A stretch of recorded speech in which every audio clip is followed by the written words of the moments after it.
Eh bien le bonjour, c'est reparti pour un nouvel épisode de Chamallow. Salut. Avec tout le monde qui est là. On est de nouveau réunis après une petite période d'inactivité Légère, très voilà. légère. Hein, c'était les vacances, on va dire ça Exactement, comme c'est ça. vrai, des belles vacances. Hein. On a bien kiffé ces Voilà. vacances. On aime beaucoup les vacances ici. Ah ça, c'est génial. C'est vraiment, on a pris beaucoup de plaisir, mais on est de retour avec un gros épisode pour commencer.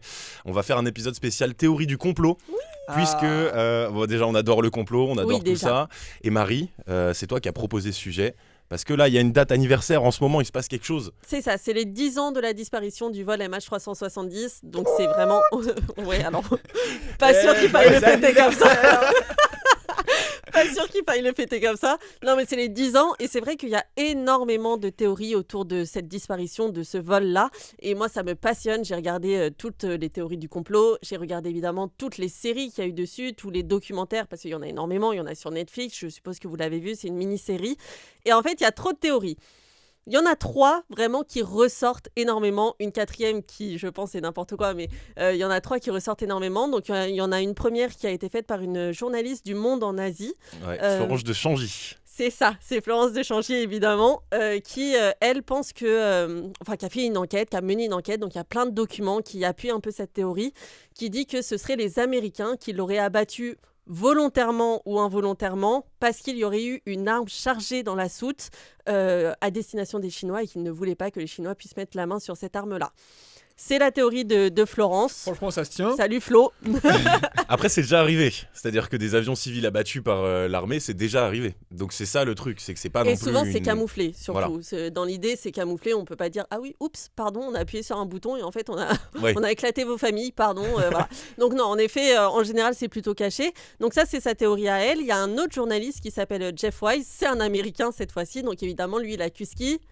Les Russes. Les Russes, évidemment. Facile. Évidemment, pour lui, c'est les Russes qui l'ont abattu pour montrer aux Américains qu'ils pouvaient les atteindre un peu partout dans le monde, qu'il n'y avait pas de, qu'il y avait pas de limite, que si les Américains venaient attaquer la Russie ou s'ils venaient les faire chier, en gros, qu'ils pouvaient les attaquer partout dans le monde en explosant des avions. Ça, c'est la théorie de Jeff Wise. Et dernière théorie, ce serait les extraterrestres. Évidemment, vous la voyez venir, cette théorie. Bah Les oui, la plus extraterrestres, plausible. voilà, qui auraient en effet attrapé cet avion pour étudier les humains avec les gens qui étaient à l'intérieur, pour faire des expériences sur nous, etc. Ça, c'est la théorie. Et il y a une dernière théorie, je suis obligée de vous la dire quand même, c'est un chaman malais qui a cette théorie-là, qui dit que c'est des elfes qui auraient enlevé l'avion, mais que l'avion n'a pas disparu, qu'il est juste en suspens dans les airs Depuis 10 à un ans. endroit depuis 10 ans. Un peu comme la série Netflix, là, comment ça s'appelle ? C'est Vol, je sais plus quoi aussi, où tu sais, pendant 10 ans, l'avion il disparaît, et au bout de 10 ans, il réapparaît. Et Lost. Non, les passagers du vol, je sais plus, ça s'appelle Ah Vol oui, quelque oui, je chose. vois, ouais, genre un vol qui a décollé et qui a atterri 10 ans plus tard. Qui un a bail comme atterri ça. 10 Ah ans oui. plus tard. Et en fait, les gens dans l'avion n'ont pas vieilli, ils ont des pouvoirs magiques, etc. Donc, il y a Un un truc peu ce réaliste, truc-là. encore une un fois. truc très réaliste, mais qui parle, en fait, quand tu vas jusqu'au bout de la série, qui parle un peu du jugement dernier. Et c'est ça Ah ouais. l'idée de la série.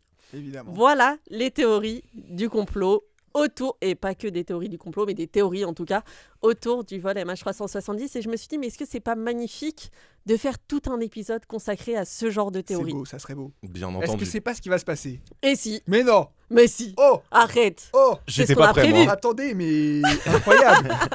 C'est ce qu'on a prévu. Du coup, on commence tout de suite avec la première théorie.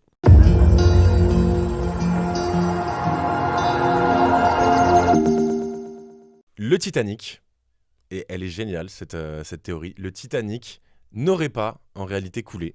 Ça aurait été un autre bateau qui aurait été coulé, l'Olympique, puisqu'en fait, le naufrage du Titanic est une arnaque à l'assurance. Et J'ai cette- déjà vu cette théorie. Tu mais l'as déjà vue ? J'adore. Elle est incroyable, et parce qu'en plus, elle est assez documentée, et on pourrait y croire. En fait, il faut savoir que le Titanic a été construit sur le même plan que l'Olympique, un bateau qui avait été construit 2 ans plus tôt. Et l'Olympique, donc c'est vraiment le bateau jumeau du Titanic. L'Olympique, il a servi à beaucoup de choses dans son existence, et il a eu un accident. Il a heurté un autre bateau, et donc il a été abîmé sur la coque. Donc la coque avait été fragilisée, le bateau devait retourner au port, être réparé, et il y en avait pour des mois et des mois de réparation. Et en fait, ils se sont rendus compte qu'il y avait quand même pas mal de défaillances d'un point de vue technique sur ce bateau-là. Donc du coup, toutes les compagnies d'assurance ont dit on arrêtera d'assurer ce bateau. Il était inassurable, l'Olympique. Mais là, on parle d'un bateau énormissime. Pour l'époque, avec l'inflation, tout ça, je ne saurais pas dire, on chiffre en millions, tu vois. Astronomiques. En ancien franc. Voilà, en anciens francs américains, en plus. Ah oui, les francs américains. C'est terrible à convertir ça. Et donc, du coup, ils étaient un peu dans la merde, la White Star Line Company. Ils avaient un bateau, ils ne pouvaient plus l'assurer, et en plus, ça allait leur coûter super cher. C'était par la même compagnie. C'était la même compagnie, la White Star Line, ouais. C'est parce qu'en fait, à l'époque, c'était les compagnies qui développaient les bateaux et qui achetaient, du coup, 4 bateaux identiques. Et donc, le Titanic, en fait, on dit c'était le plus grand, le plus beau. Il y avait exactement le même bateau, mais qui était déjà existant avant. Le seul truc, c'est que le Titanic était déjà en construction et quasiment fini, et ils se sont dit, il y a déjà des marchés commerciaux qui ont été acquis avec l'Olympique, il faut absolument qu'il retourne le plus vite possible en mer. Donc ce qu'on va faire, c'est qu'on va envoyer le Titanic et dire que c'est l'Olympique, et ce qu'on va faire, c'est que le bateau olympique qui est abîmé, on va le réparer vite fait, et on va dire que c'est le Titanic. Et il va partir en mer, et comme ça, on va pouvoir assurer les 2 bateaux.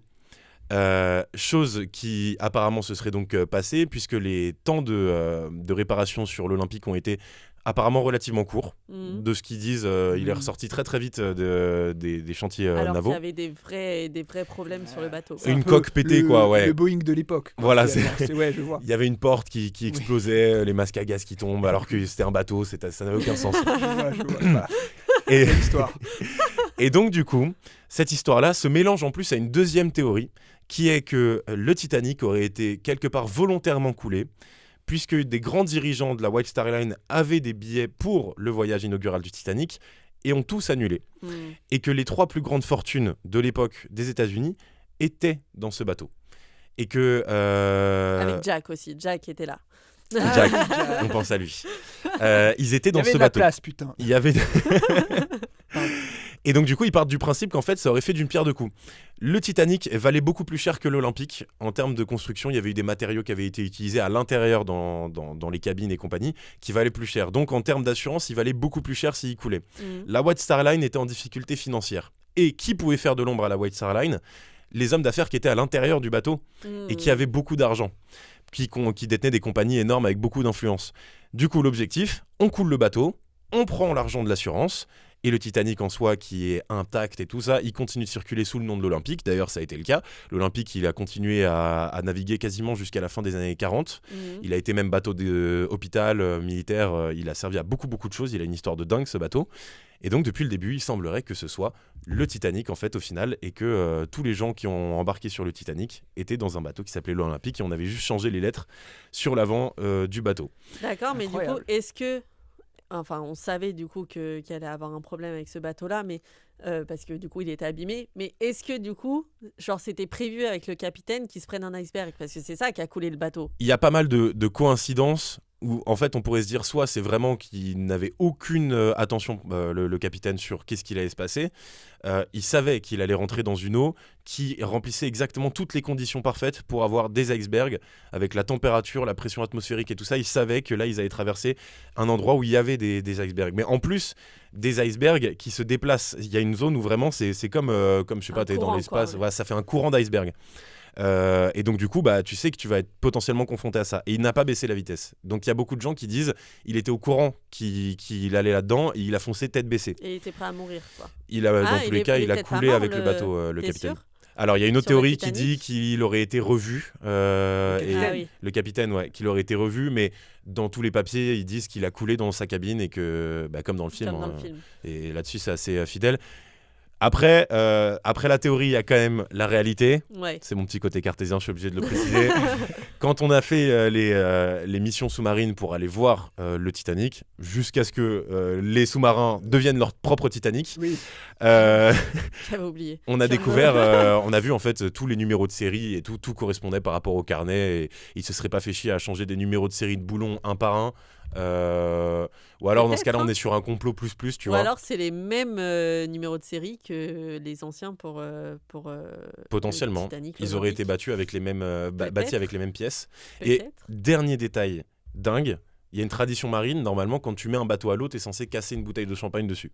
Si la bouteille ne brise pas, c'est mauvais signe, c'est mauvais présage, ça veut dire que le bateau il va couler. Normalement c'est pour dire genre la coque elle est insubmersible. Voilà. Le Titanic ils n'ont pas pété de bouteille dessus. Ah et ouais. ça, il y avait beaucoup de gens de la société. Et à l'époque, on est en 1900, tu déconnes pas avec ça. C'est des règles marines. Ouais, Et il y sinon en ça avait porte malheur. Quoi. ça C'est porte comme, malheur. avoir une femme sur un bateau de pirate, je crois que ça porte Ouais. malheur. Ce genre de choses. des choses comme ça. C'est la même chose, c'est le même concept. ok. Quasiment la même époque en plus, hein, Ouais. quelque part. Et donc, ouais, il y avait plein de gens qui avaient alerté là-dessus en disant on n'a pas cassé de bouteille, ce bateau-là, il y a mauvais présage. Bon, ça n'a pas loupé, hein, il aura pas fallu plus de 2 jours pour que. 3, mais bon. Ouais. Voilà. Donc, Moi, ça me donne envie première de théorie. re-regarder le Titanic, ça. J'aime beaucoup cette J'aurais cette pu théorie. croire à cette théorie, de l'inversion des bateaux. Ça se Ouais. tient. Ça aurait pu se Ça tenir. aurait pu se tenir. Avec les enjeux économiques, tout ça. C'est Mais clair. est-ce que si tu as vraiment envie de faire une arnaque à l'assurance, tu es prêt à couler ta propre compagnie parce qu'il va y avoir des milliers de morts, que du coup plus personne ne voudra prendre tes bateaux, parce que la White Star Line, ils avaient quand même besoin d'exister et de continuer à faire monter des gens sur les bateaux pour Mais est-ce qu'ils ont vraiment perdu marcher. beaucoup de Ah oui, clients derrière sur l'instant, il y a eu le procès de la White Star Line aussi. Ah oui, c'est vrai. Donc je pense qu'ils auraient perdu plus de thunes en fait à faire ça que de tenter une arnaque à l'assurance. Ah, je suis déçue. Tu vois, je trouvais ça cool et du coup là de Mais savoir peut-être que qu'ils ont c'est une fausse réfléchi. théorie. Et Peut-être. qu'ils ont fait des tableaux Excel et qu'ils ont vu que non, ça valait plus le coup qui coule. Peut-être. En tout cas, même si c'est fantasque, je trouve que la théorie, elle est quand même cool Ouais. dans l'idée. Bon, elle est cool parce que il y a plus de 100 ans et qu'on a du recul vis-à-vis de la catastrophe humaine que ça a été. Parce que je pense que t'as de la famille dans le Titanic, t'as peut-être pas trop envie de dire ouais, c'est une arnaque à l'assurance, choupi. J'ai une nouvelle théorie. Ouais, dis-moi. Là maintenant, là, elle vient de Maintenant. te parvenir. Elle vient de venir dans ma tête. Non, par rapport au Titanic. Ça se trouve. Alors oui, ils allaient perdre beaucoup d'argent avec le procès, blablabla. Ça se trouve, vu qu'ils savaient qu'il y avait beaucoup de gens riches sur ce bateau, peut-être que avant de couler, il y a des mecs qui sont partis sur un petit bateau qu'on n'a pas vu partir du Titanic avec tous les bijoux de ces gens-là, un peu comme dans le Titanic où Jack il est accusé d'avoir volé le cœur de l'océan qui vaut je sais pas combien d'argent. Peut-être qu'ils ont volé tous les bijoux, toutes les affaires qui valaient très cher. Du coup, ça leur a fait beaucoup d'argent. Ils n'avaient plus besoin de la White Star Line, genre ils s'en foutaient. Nouvelle théorie. Tu l'as pas vu venir celle-là Ah, alors ça, Comment, elle va être relayée celle-là. Celle-là. Ah, voilà. Franchement, Et là, Ah. t'as tous les mecs, Y a moyen. ça fait des années qu'ils travaillent sur la théorie de l'inversion des bateaux. Ils vont dire mais pourquoi on n'y a pas pensé depuis le début? non mais il y a Ils étaient l'inversion sur des une bateaux. barque. Il y a l'inversion des bateaux, plus ce truc-là de on va combler les problèmes derrière d'argent si jamais on a un procès, avec des bijoux qui ont peut-être été revendus plus tard C'est au que là, peut-être black. que tu viens de mettre ta peut-être. vie en danger là. Si quelqu'un regarde et dit ok, elle sait, On va essayer de m'éliminer. elle a découvert le secret. Alors on va vite finir cet épisode Oui. comme ça après tu vas pouvoir aller te mettre en Ciao. sécurité très vite. Je vous propose du coup qu'on passe à la théorie numéro 2.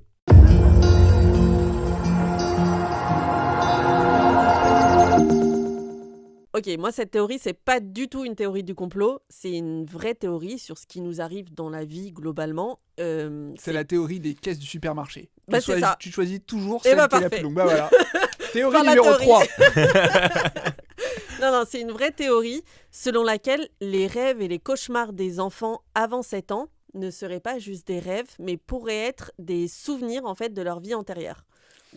C'est une vraie théorie qui a été appuyée par certains psychiatres. Il y a eu beaucoup de recherches qui ont été faites, des enquêtes qui ont été menées, notamment par un...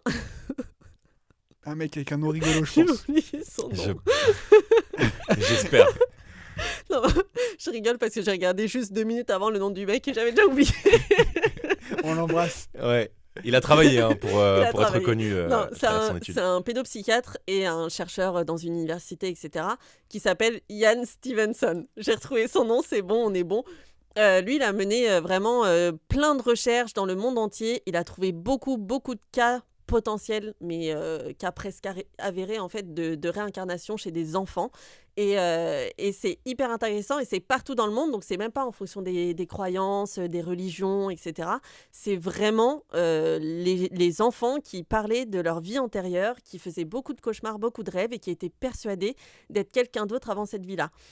Et dans un épisode Netflix, je vous dirai juste à la fin quelle est la série, quel est l'épisode, on parle d'un cas bien précis qui s'appelle Ryan Ammons. Donc en fait, c'est un petit garçon qui vit aux États-Unis. Et vers ses 5-6 ans, il faisait beaucoup de cauchemars. La nuit, il se réveillait, il hurlait, il pouvait plus respirer, etc. Et quand il a commencé vraiment à expliquer ce qu'il y avait dans ses cauchemars, il a dit à sa mère, mais en fait, je suis persuadé d'être un homme qui... enfin, il ne l'a pas dit comme ça, il l'a dit version enfant, tu vois. Mais je suis persuadée d'être un homme qui vivait à Hollywood. J'avais une grande maison avec une piscine.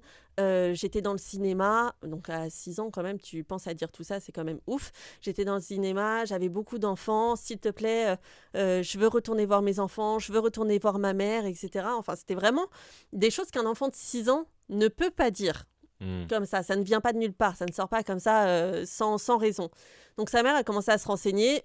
Lui, il était dans une famille très catho et tout, donc tous ces trucs de réincarnation, son père, il voulait pas en entendre parler. Il était non mais moi mon fils, en gros, il est pas fou. Il fait juste des cauchemars, c'est un enfant avec beaucoup de créativité et puis c'est tout en fait. Et sa mère, elle, voulait vraiment chercher plus loin, donc elle a commencé à chercher des livres sur Hollywood dans les années, je sais plus dans quelles années c'était, mais je pense 40, 50, quelque chose comme ça. Elle a trouvé des livres sur le cinéma et dans un des livres, il y avait une photo et son petit garçon a dit « Ah, mais c'est Georges, je le connais, j'ai travaillé avec lui, j'ai fait un film avec lui. » Il passe un peu les pages. « Ah, mais c'est moi là sur cette photo à côté de lui et tout ça. » Donc dans un film où il était figurant. Sa mère a fait « C'est fou quand même et tout. » Donc elle se renseigne sur ce mec-là. En plus, à l'époque, je sais que tu crois pas Maxence. Non mais si, en plus je peux y croire. Ok, parce qu'en général, t'es plutôt cartésien. Je me suis dit, ça se trouve... Je peux être cartésien. Je reconnais qu'il y a des choses des fois qui sont troublantes. Il y a des choses qui sont troublantes. Et cette histoire, elle est très troublante. Parce que du coup, il dit c'est moi et tout ça. Donc sa mère se renseigne pour savoir qui était ce figurant dans ce film-là. Donc c'était un certain Marty Martin, et qui en effet vivait à Hollywood, qui avait plein d'enfants. Et en fait, donc elle a appelé un pédopsychiatre qui est venu chez eux et qui lui enquêtait sur toutes ces histoires de réincarnation. Et en fait, il disait c'est la première fois qu'un enfant a autant de souvenirs et de choses à dire sur la vie de quelqu'un. Donc il a donné plus de 200 détails sur la vie de ce mec et des détails hyper personnels. C'est-à-dire c'est pas des choses qui étaient recensées dans des livres, etc. C'est vraiment des choses très personnelles qui ne pouvaient être avérées que par la famille, en fait. Du coup, qu'a fait le pédopsychiatre ? Il a contacté la seule fille qui restait de ce mec-là, qui était encore en vie, qui avait un bon 50 ans bien tassé, donc elle était quand même... Là, on nous dit, ton père a 6 ans, maintenant. Non, mais et c'est exactement ça. Et il l'a appelé en disant, excusez-moi, je me présente, je m'appelle machin, et il y a un enfant de 6 ans qui est persuadé d'être la réincarnation de votre père. Il m'a donné plus de 200 détails. J'aimerais les faire valider avec vous pour être sûr que c'est bien sa réincarnation. Là, déjà, t'es à la place de la meuf, tu te dis... Tu pleures. Qu'est-ce que c'est que cette malaise. histoire ? Moi, je pense que je panique. Je me dis, mais le choc, en fait. Tu te dis, mais qu'est-ce que c'est que ce truc ? Est-ce que c'est un enfant juste qui délire ? Est-ce que vraiment... Je pense que tu y crois un peu. Tu as un peu l'espoir que ce soit la vérité. Donc, il lui a apporté la liste des 200 choses. Et elle était là, ok, ça je valide, ça je valide. Parmi les choses qu'il disait, que son père avait eu, que lui-même avait eu une voiture verte. Et elle disait non, il n'a pas eu de voiture verte. En fait, en fouillant dans les archives de sa famille et tout ça, elle a retrouvé qu'en fait, une de ses premières voitures, c'était une voiture verte, qu'il adorait cette voiture et tout ça. Il dit, quand ma fille avait 6 ans, donc le petit garçon dit ça, quand ma fille avait 6 ans, je lui ai acheté un chien, je lui ai offert un chien, et elle détestait ce chien. Qui peut savoir ça ? Et la fille en question, c'était elle. Et elle dit, en fait, c'est vrai, il m'a offert ce chien et je le détestais et tout ça. Et c'est trop de détails comme ça sur sa vie, sur le fait qu'il avait eu plusieurs femmes, qu'il était très proche de sa mère, ça peut être dit pour n'importe qui. Mais c'est vraiment des petits détails où tu te dis, mais le gamin ne peut pas inventer ça. Ouais, bah oui. Et quand c'est certifié par la fille, tu te dis, mais c'est juste dingue. Et en fait, le petit a grandi. Et quand tu passes tes 7 ans, enfin, vers tes 7-8 ans, tu oublies tes vies antérieures. Donc, il sait qu'il a ressenti toutes ces choses et maintenant, il n'a plus aucun souvenir qui lui vienne. Il a parfois des rêves, mais il ne sait plus vraiment. Et en fait, après 7 ans, tu ne te souviens plus de tes vies antérieures, donc tu ne peux plus les raconter. C'est-à-dire qu'il ne se souvient plus de ce qu'il a dit à la fille, au pédopsychiatre et tout. Si, ça, il s'en souvient. Mais en gros, il a rencontré la fille. Dans l'épisode Netflix, justement, on voit la rencontre avec la fille. Et il y a une autre femme qui est là, je ne sais plus si c'est son ex-femme ou je ne sais plus. Mais en gros, elle lui pose des questions. Elle dit oui, lui, il faisait beaucoup de choses comme ça. Est-ce que ça vous rappelle quelque chose ? Il était là, non, ça ne me rappelle rien, je suis désolée. Parce qu'en fait, il ne peut plus se souvenir. Donc, toutes les choses qu'il n'a pas dit à l'époque, il va plus jamais s'en souvenir. Il va plus se souvenir de sa vie. Et je trouve ça fou, cette théorie de se dire qu'avant nos 7 ans, on devait se rappeler de ces choses-là, de nos vies antérieures. Après, ça ne doit pas arriver chez tous les enfants, mais que tu te rappelais de ça, que peut-être les rêves que tu faisais, c'était vraiment ta vie antérieure. Moi, je faisais souvent un cauchemar quand j'étais petite et je ne l'ai plus jamais refait depuis que je ne suis plus petite. Ça se trouve, c'était une de mes vies antérieures. C'était quoi ? C'était affreux. Aïe. En fait, j'étais à un dîner avec des gens et ma sœur, qui n'était pas physiquement ma sœur dans mon rêve, mais c'était ma sœur, partait se reposer parce qu'elle avait une très forte migraine.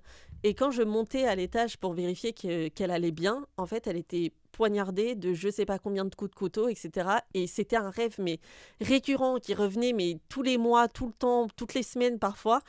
Et je me dis, ça se trouve, c'était T'as une de mes essayé de vies rechercher un antérieures. peu? Non, Ouais, j'ai c'est clair. jamais essayé parce que là, je viens juste de réaliser que je faisais ce rêve très récurrent là en vous disant, mais ça se trouve, c'est peut-être ça. Je vais faire des recherches. Bah Je ouais. vous tiendrai au courant. Ça se trouve,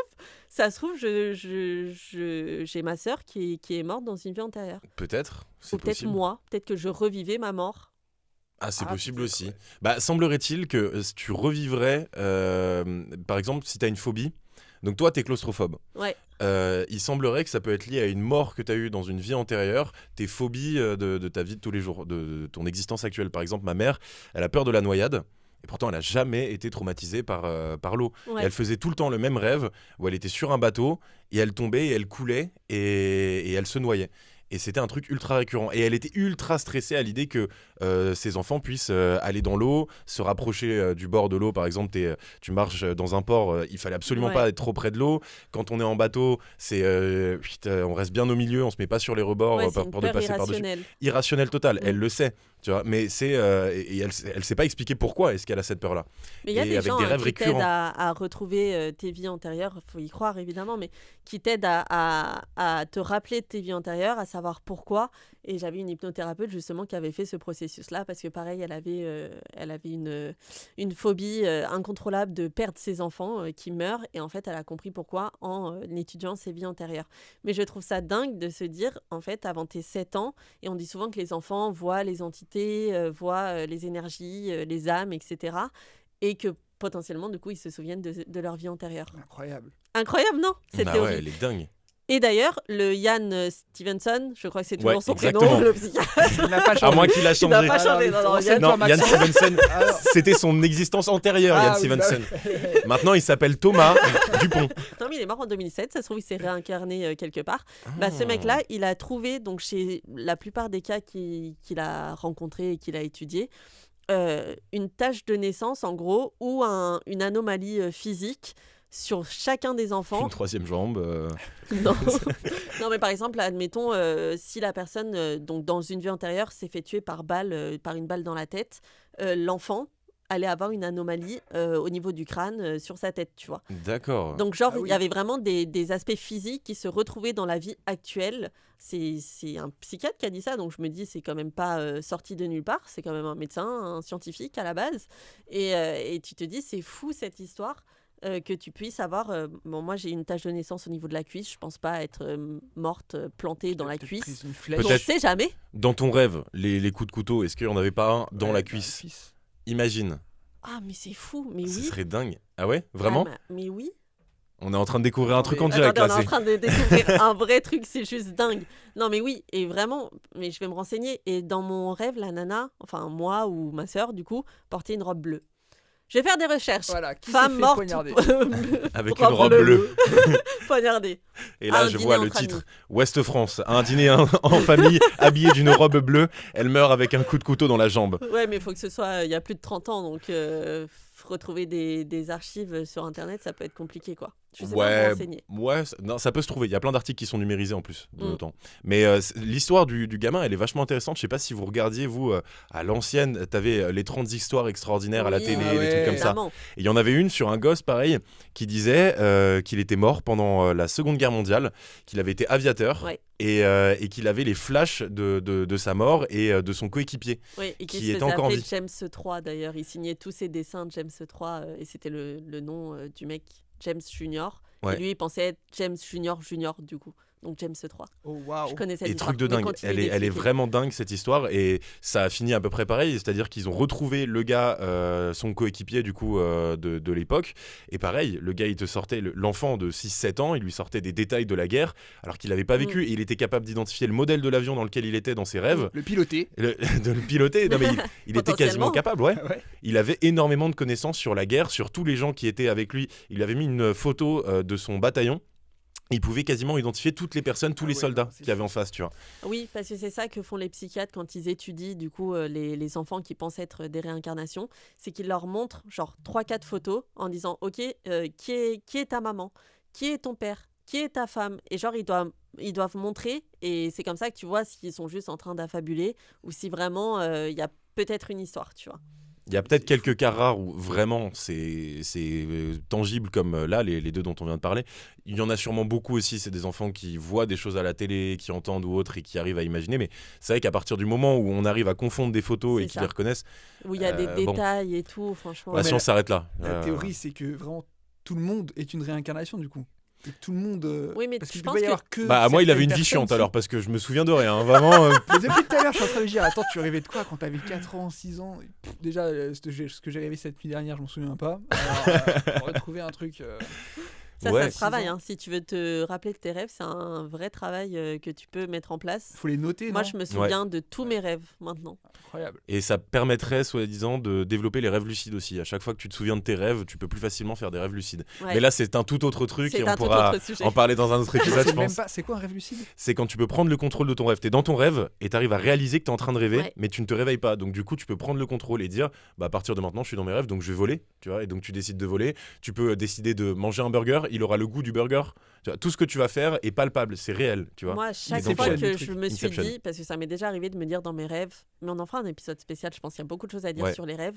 À chaque fois que je me suis dit dans un rêve, non mais ça c'est pas possible, je dois être en train de rêver parce que j'aurais jamais fait ça. Et souvent c'était dans des cas de tromperie où moi je trompais quelqu'un, etc. Et à chaque fois je me disais, mais pourquoi j'ai fait ça? Et après j'étais là, attends, c'est sûr que t'es en train de rêver. Bah du coup je me réveillais, donc j'ai jamais réussi à atteindre le stade où je pouvais prendre le contrôle de mon rêve. Mais je me suis déjà dit dans mes rêves que du coup j'étais en train de rêver. C'est magnifique. Tout ce côté cerveau et tout. C'est dingue, hein. La nature humaine. Ouais. Il y a même une théorie qui dit qu'en fait, c'est notre âme qui voyagerait dans d'autres dimensions et qu'en fait, ce serait juste une autre vie. C'est pas ta vie actuelle, mais c'est une autre vie que tu vis Dans tes réellement rêves. la nuit. D'accord. Wow. Mais ils sont sacrément perchés dans la dimension dans laquelle je vais, hein, parce que quand je Je vois discute des avec un choses. camion poubelle et qui me check avec son pneu comme ça, waouh, c'est chouette. La drogue. C'est vrai que je ne rêvais pas en fait. J'ai juste pris une petite pilule. Non, pas du tout. C'est mauvais, très mauvais. Voilà, c'était la théorie numéro 2. On passe à la 3? On passe à la 3. Allez, théorie. Théorie. Allez, continue sur ta lancée. Elle est en train de rêver. c'est bon. Théorie 3.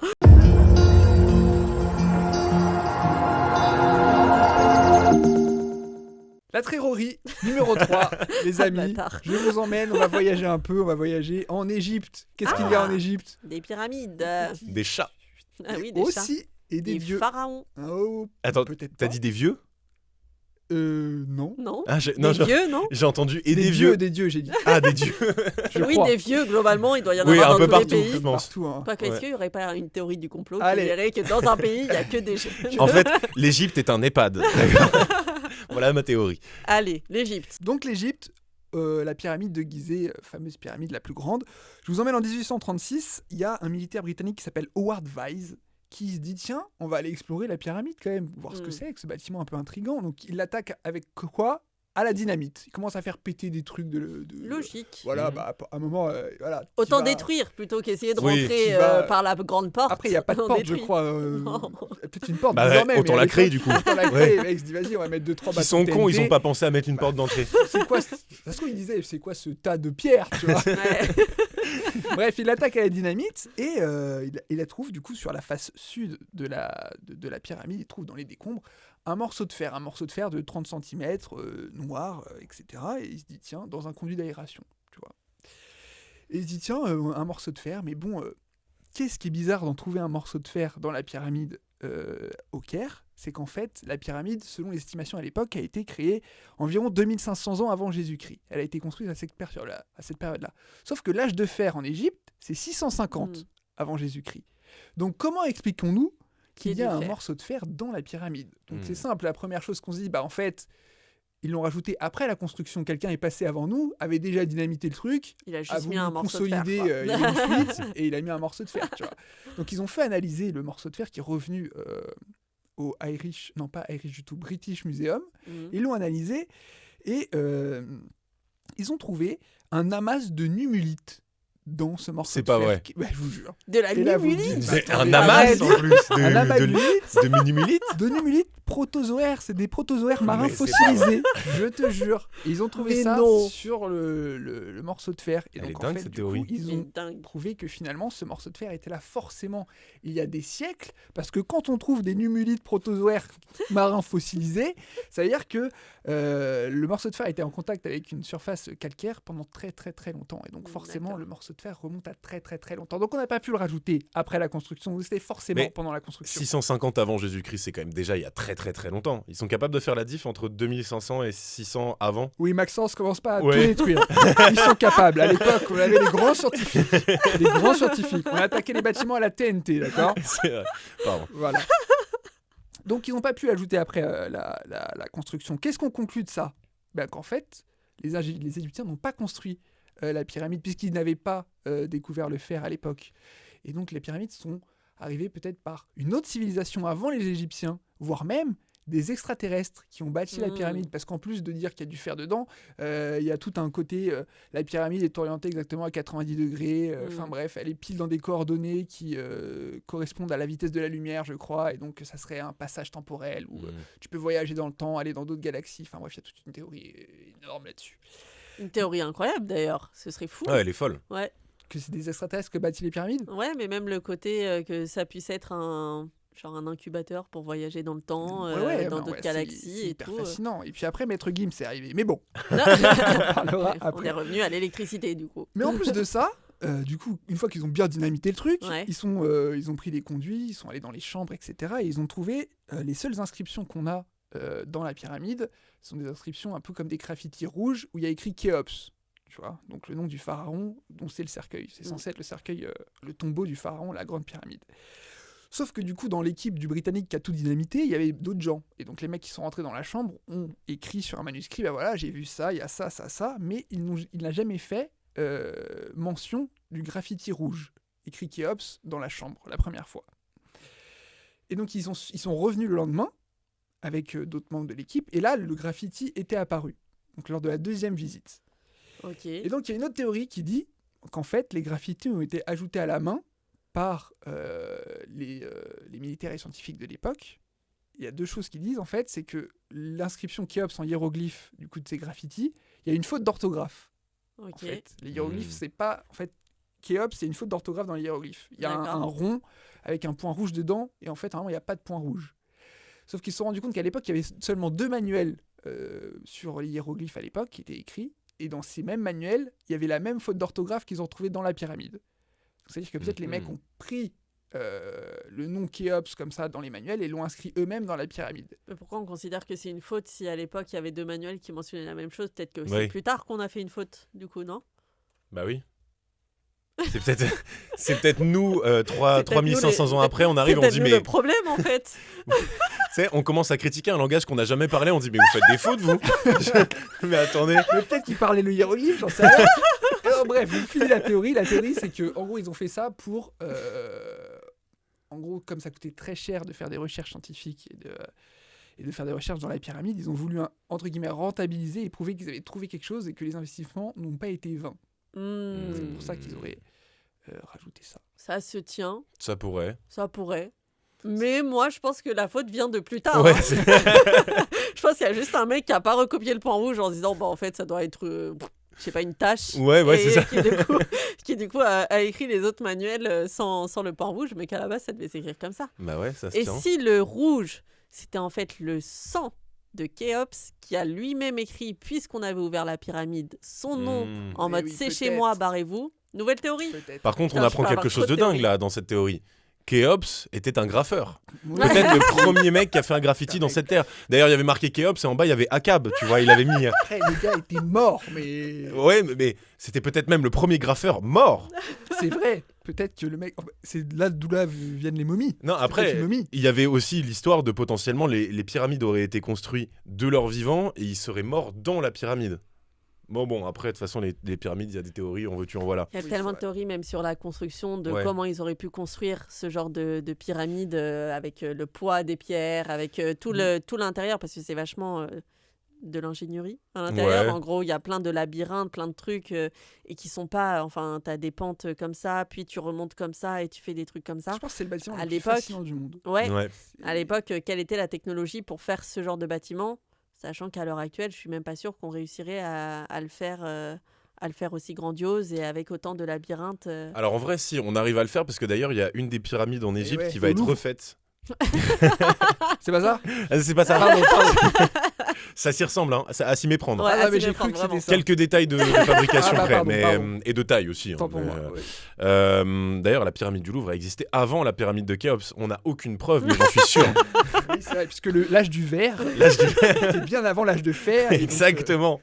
Non, ils sont en train de refaire une pyramide justement et ça fait débat en Égypte. Ils, Ok. ils vont refaire toute une façade avec les pierres taillées comme à l'époque et donc en respectant les principes de construction de l'époque. Donc ils vont réussir à le faire et donc ils vont remplacer des pierres qui sont en train de totalement se casser. Mais du coup, Ouais, avec pour, les technologies de maintenant, les machines qui peuvent soulever. Non, ils vont. Alors, oui, juste avec les machines pour soulever le poids parce qu'on va plus utiliser d'esclaves. Petite différence de génération, Non, tu vois, mais mais enfin, même, on va plus. ouais, peut-être. C'est une question de volonté. non, mais Si même on fait avec. vraiment comme à l'époque, désolé, mais Non, mais même avec un certain nombre de personnes, porter des tonnes de pierres, enfin, si c'est tellement de poids et tout, tu mets combien de personnes pour réussir à créer cette pyramide et puis après mettre les pierres en hauteur? C'est-à-dire, il faut en plus les porter, il faut escalader des pierres qui sont hautes. Alors non, Enfin, parce qu'en fait, la manière dont ils construisaient les pyramides, c'est que Ah oui, Ils c'était faisaient pas droit. glisser. Oui, c'est ça. et donc ils avaient juste à les tirer comme voilà jusqu'en haut et puis après ça posait et un peu comme aujourd'hui quand on construit un gratte-ciel d'ailleurs. Mm. On met la grue à 10 étages, on construit 5 étages, on déplace la grue à 5 étages Mm. et donc ils ont construit au fur et à mesure comme ça. Donc mais bon, après ça reste intéressant parce que oui, quand Ouais. tu regardes le temps que ça a pris pour construire les pyramides, tu peux te dire à moins d'avoir bossé jour et nuit avec 10 000 personnes, c'est vrai que c'est quand même vachement dingue la création de ces trucs. Ouais, j'aimerais c'était trop y peut-être le aller. cas, hein. Ça a l'air trop bien, ça a l'air trop beau, Ouais. hyper grand, tout, trop mystérieux. Les pyramides. Et Très chaud, par contre. Moi, je pensais que les pyramides, elles étaient vachement éloignées du centre Ouais, de la de la ville. ville. En fait, c'est à 2 minutes à pied. Enfin, c'est pas Exactement. 2 minutes à pied, mais c'est là, c'est Genre dans tu la les vois ville. depuis la ville, Ouais. les pyramides au loin. Ah, mais c'est pas tu les vois depuis la ville. C'est en gros, c'est comme Central Park pour New York. C'est au Ah oui. cœur de la ville, en fait. D'accord. Tu as juste à traverser un peu de désert. Un passage Mais piéton. c'est en plein milieu, quoi. C'est fou, je trouve. Ouais, c'est Les clair. images, quand tu vois les pyramides et que tu vois la ville à côté, les images sont juste incroyables. Mais moi aussi, j'aimerais trop y aller. On y va? Allez, On on va y va. enquêter. Allez, let's On y go. va. De toute façon, on a fait un tour de table, je trouve, sur 3 belles théories. Ouais. On va peut-être se laisser là-dessus. Réfléchir. On va réfléchir. Petit Marie. disclaimer, faut quand même faire un petit disclaimer. Évidemment, c'est des théories, il y en a certaines, c'est vraiment des théories du complot. Renseignez-vous par vous-même, essayez de voir un peu. Recouper les sources. Voilà. Essayez bien de voir les sources et tout. Nous, on en parle parce que ça nous fascine qu'il y ait autant de théories et tout ça. Évidemment, on ne prétend pas parler d'une vérité. C'est que des théories. Petit disclaimer là-dessus. Voilà, renseignez-vous, trouvez vos sources. Tout est explicable en général. Ouais, et puis c'est du fun. Nous, on est là. C'est du fun. On partage des belles histoires, on a envie d'y croire. Peut-être qu'il y a plein de choses où là, on met un scientifique en face de nous. Bon, bah, on ferme notre gueule et on dit OK, on dit que de la merde. Il y a Voilà. aucun souci avec ça. Peut-être qu'on en invitera un sur un des épisodes pour parler de toutes ces théories et tout ça. Peut-être qu'on prendra un spécialiste de l'Égypte et Et tout ça. Ève. C'est une Mais idée, ouais. mais on en parlera, ça c'est sûr. Petit message avant la fin. J'espère Oui. que vous avez apprécié. Vous avez vu, on a quand même un nouveau studio. C'est vrai. Il est beau, hein. Bienvenue. On a refait la peinture.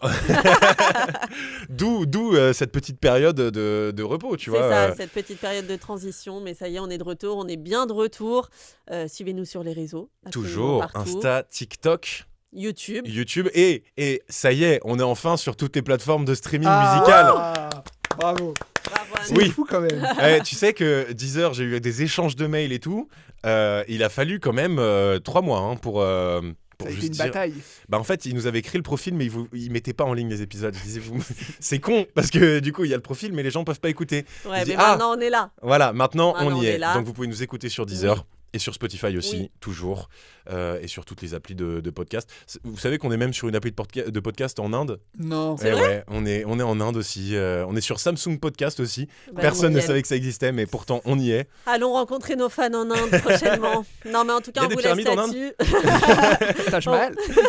On vous laisse là-dessus. Laissez un petit commentaire, un petit j'aime, ça fait toujours plaisir. Et abonnez-vous. Bisous. Bisous. Ciao.